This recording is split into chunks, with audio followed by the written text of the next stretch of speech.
Welcome in to OutKick the Show. I appreciate all of you spending your Tuesday afternoon with me. Encourage you to go get signed up for FanDuel today. Go to FanDuel.com/Clay. That's FanDuel.com/my name, CLAY. And you will be able to have up to $1,000 to gamble for free. Again, FanDuel.com/Clay. Also, right off the top, go today and get signed up now with your friends, family, everybody else on the OutKick VIP. You will be glad that you did. You will be rolling in fun. You will be the envy of the entire internet. Thousands of people are doing it. Be a cool kid. Go sign up for OutKick VIP today at OutKick.com. All right.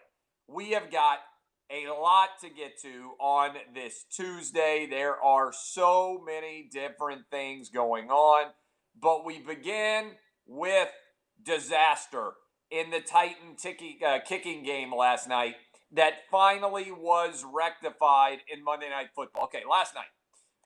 First of all, I'm a little bit late today because I had to take a nap because the game did not end until after 1:30 Eastern. I was watching the game with my 12-year-old and with my now 10-year-old.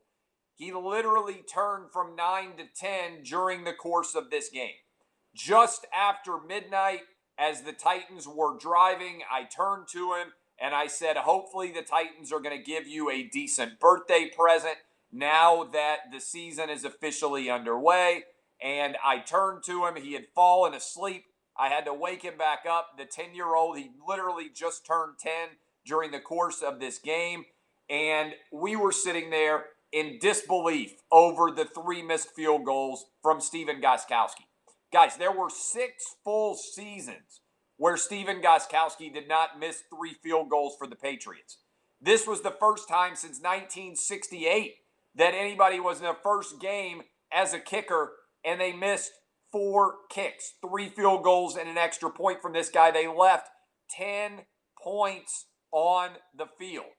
But thanks to Vic Fangio losing his mind down the stretch and not taking any timeouts, perhaps forgetting that he had a kicker who could make a 60-yard field goal, there was absolutely no way, once the Titans finally managed to make a field goal, that there could be any time left to come back down and actually be able to get hooked up. All right? So I have no idea what's actually going on there. It didn't make any sense at all that there were any issues. And when you actually go through it all, this is a huge mess beyond a shadow of a doubt, that the Titans had an entire year to be able to get this thing fixed, and they still couldn't manage to get it all fixed. It makes absolutely no sense whatsoever at all. Can you hear me okay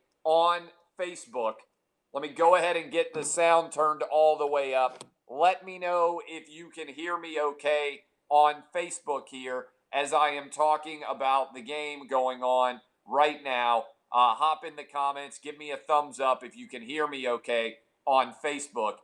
I know that everything is okay. Everything is good on Periscope. Sound is muffled a bit. I don't know why that would be, but everything is good on Periscope. If you're having an issue hearing me on Facebook, you can click over and actually listen on Facebook where everything is working fine. So I don't know why the sound might be muffled. I have no earthly idea.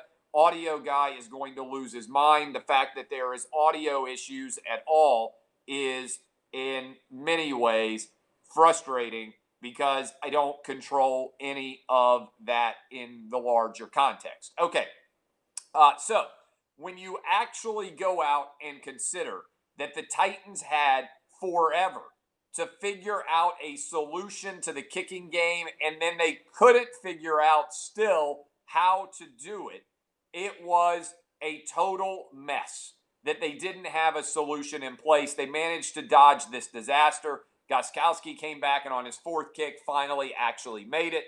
And I don't understand why the Titans couldn't get this thing rectified, but I thank Vic Fangio for being such a mess that he was unable to get the time called and give his team a chance to come back and actually make a game-winning field goal. The other big news in Monday Night Football is, to me, it sounds like when you watched him play that Ben Roethlisberger is still not back 100%. Did you guys get that sense watching last night in the Steelers game against the Giants, that Roethlisberger was like a guy who didn't quite want to uncork his fastball? And he didn't really gun it like he normally guns it. And I'm curious to see what exactly ends up happening going forward. But he wasn't really able to uncork it in terms of his normal ability. Now, I think that will likely get better going forward, but I do believe that he's not back to 100% yet. Having said that, the Steeler defense is so good that I don't think there's any real reason to be afraid of what he's potentially going to be able to accomplish. And by the way, let me clean off my lens here, and let me also check out the audio on Facebook and see if I can work it. This is what I call the high-tech method to fix the audio and video related issues. Do you remember when you were a kid and it didn't work very well, the video game, when you're playing like your 8-bit Nintendo, and you would just jiggle it, or you would pull it out and you would blow on the cartridge and then you would put it back on? I'm now over 40, 41 to be exact, and my solution to anything that isn't working technologically is pretty much to actually turn it off and then start it back on again. That's pretty much my only solution. Does not working? Did you turn it off and turn it back on? Yeah, well, if that didn't work, I don't know what it is. That's how I work with Facebook, with YouTube, with Twitter, with my radio show, with my television show. If you saw the video of me not having a working earpiece that we put out that a few 100,000 people watched on Twitter, that's literally what I am trying to deal with on a day-to-day basis. The fact that I make my living talking to so many different people in so many different technological ways and don't have any idea how it actually works, I have no idea. All right? So maybe I solved it. Maybe I didn't. The picture is better, I think, a little bit at least. So the Steelers, to me, looked like Ben Roethlisberger's not willing to still let it rip, but he definitely looked like, to me, he's working towards being in better position and better shape with that defense. He doesn't need to be unbelievable. All right, couple of other things. Drew Lock and Daniel Jones, I think if you're a Bronco fan or you're a Giants fan, both showed flashes of brilliance. Drew Lock hit Jerry Jeudy a couple of times on what would have been big plays. He dropped them both. The awful play call at the 1-yard line where the Denver Broncos ran the sprint option to the right and then tried to throw back inside on the shovel pass from the first 1-yard line. I thought that was an atrocious play call. In general, I thought that while the Titans were not good, the Broncos were worse, and the Giants had a chance to beat the Steelers. They just made a couple of really bad, boneheaded decisions, Daniel Jones did, down near the goal line. So that was Monday Night Football. Did you see what felt like a Curb Your Enthusiasm press conference?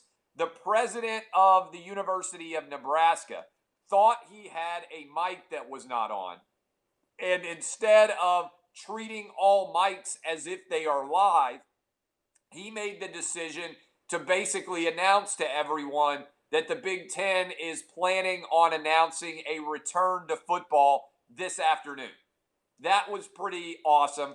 It felt like a scene from Veep or a scene from Curb Your Enthusiasm when the president sat back down and his phone had blown up and he suddenly realized, oops, I accidentally stepped on the Big Ten return. To me, this is a ridiculous way to announce the Big Ten is going to come back, but it's actually perfect if you consider how the last month and change has gone for the Big Ten. They never should have canceled in August. They should have waited till now when all the cases are plummeting. They should have been able to wait until right now and make a decision. Instead, they're now coming back. I told you on Saturday what was going to happen. The plan is to come back on October 17th to play an 8 or a 9 game Big Ten schedule, to finish on December 19th, and then to play the title game on December 20th. This isn't a revolutionary idea, but OutKick has been better covering the Big Ten than anybody else has. And we told you on Saturday what may well become finally a reality on Tuesday night. Big Ten's coming back. Plan is to play October 17th. Hope is to get into the college football playoff. And they will play their Big Ten title game on December 19th. If they can have enough health, they will try to play 9 games. Otherwise, they will try to play 8. The Corona Bros are going to be triggered to the nth degree over the return of the Big Ten. The Pac-12 is going to look worse than ever for deciding not to play. Same thing with the Mountain West, same thing with the MAC, but I give credit to the Big Ten for making a smarter decision now as opposed to the idiotic decision they made back in early August. They thought everybody else was going to follow them. Credit to the SEC, credit to the ACC, credit to the Big 12 because of his willingness and their willingness, all of their different conference commissioners, to wait till the last moment to actually make a decision. And ultimately, Big Ten tucking its tail between its legs, come running back. Congratulations, by the way, to Kevin Warren, who I'm told has been fighting hard. Congratulations to the White House, which I don't know without this, whether with their involvement, whether it would have happened. And also, by the way, congrats to all of you out there in the OutKick audience who helped us support the players, the coaches, the fans, everybody in the Big Ten who said this is lunacy and they're not going to play. I want you to remember this, and I would encourage you to dive into the mentions and remind them of all of this. Remember all the different Corona Bros in the sports media who told you there was no way the Big Ten was going to play this fall when I told you that they were trying to find a way to do it, who ridiculed the president and the White House for getting involved at all? Remember all of those tweets. Remember all of those Corona Bros. Keep it in your mind. OutKick, most trustworthy source in sports? I think the answer is beyond a shadow of a doubt, yes. Speaking of, so congrats to Big Ten fans, players, coaches, and administrators who fought to be able to get back. Couple of things on top of this. OutKick.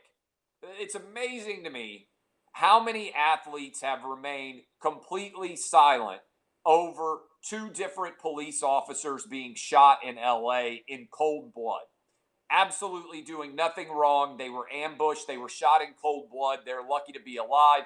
Many people in LA celebrated the shooting of these police officers. You know who has been amazingly quiet? LeBron James and all of the other NBA players that claim they want to use their platforms to make things better in the world. You know what would be better? If all of these athletes actually stepped forward and helped to catch the perpetrator who shot these police officers. That is why I am challenging athletes. I am challenging leagues. I am challenging coaches. We are, at OutKick, putting our money where our mouth is. We are adding $10,000 to the reward money for whoever is able to provide information that leads to the capture of this shooter. Let me repeat that.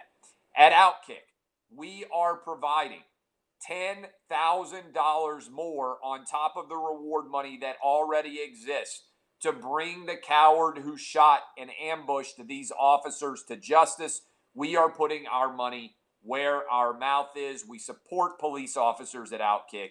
We support people trying to make communities safer. We don't demonize police officers for the actions of a few on social media, which actually leads to more danger and more death. Shootings have skyrocketed since Black Lives Matter protests began. Murders have skyrocketed since Black Lives protests began. Nobody pays attention to the work that police officers do to prevent deaths of white, black, Asian, and Hispanic people every single day. The fact that the media and the athletes and sports in general have been complicit in blaming police officers is absolutely disgusting. We're going to put our money where our mouth is. We're going to back the blue $10,000 to help capture this coward who walked up and shot 2 different police officers who were doing absolutely nothing wrong at all except trying to protect the people in that neighborhood. Also, a couple of other things. I want to give a shout out to Alejandro Villanueva, who is the left tackle for the Pittsburgh Steelers. He crossed out the social justice warrior slogan on the back of his helmet and wrote in Alwyn Cash. He was a man who was killed in Iraq, awarded the Silver Star. We have lost our recognition and understanding of what true heroism is and of the people who put their lives on the line every single day to protect our freedoms. Thank you, Alejandro Villanueva, left tackle for the Steelers. West Point graduate, by the way, went to Army, for writing in the name Alwyn Cash on the back of his helmet.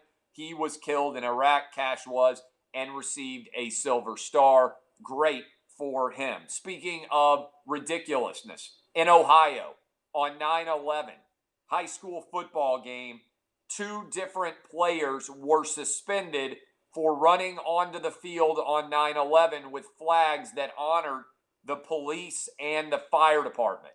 Let me repeat that. On 9/11, 2 different high school kids were suspended by a local Ohio school district.